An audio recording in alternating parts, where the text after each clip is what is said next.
আমি যখন নামাজে দাঁড়াই, শয়তান ডিস্টার্ব করে, হাজার কিছু মনে এনে দেয়, হাজার ভাবনায় আমার মন চলে যায়, কিন্তু আমি তারপরও রবের সন্তুষ্টির জন্য আমি নামাজে দাঁড়িয়ে থাকি।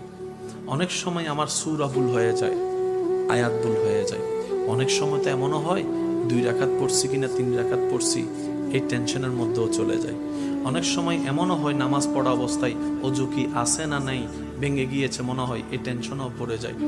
কত রকমের ডিস্টার্ব হয়, কিন্তু প্রত্যেকটা ডিস্টার্ব আমার ভালো লাগে, প্রত্যেকটা জ্বালা আমার ভালো লাগে, প্রত্যেকটা বাঁধা আমার ভালো লাগে।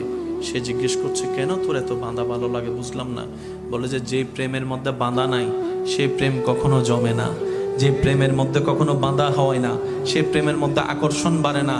শয়তান চেষ্টা করে আমাকে বিভিন্নভাবে প্রলোভন দেখিয়ে রবের রহমতের দরবার থেকে সরিয়ে রাখতে, আর আমি আমার শক্তি দিয়ে, ঈমানি বল দিয়ে, মহাব্বতের টান দিয়ে আমার সমস্ত কিছুকে পিছনে ফেলে আমি রবের দরবারে দাঁড়িয়ে থাকি, রবের দরবারে দাঁড়িয়ে থাকি। আমাকে শয়তান এমনও পর্যন্ত বলে, এত কিছু চিন্তা করলে এমন ইবাদত কি রব কবুল করবে? কখনোই করবে না, এমন টেনশনে ঢুকাই দিয়েছে।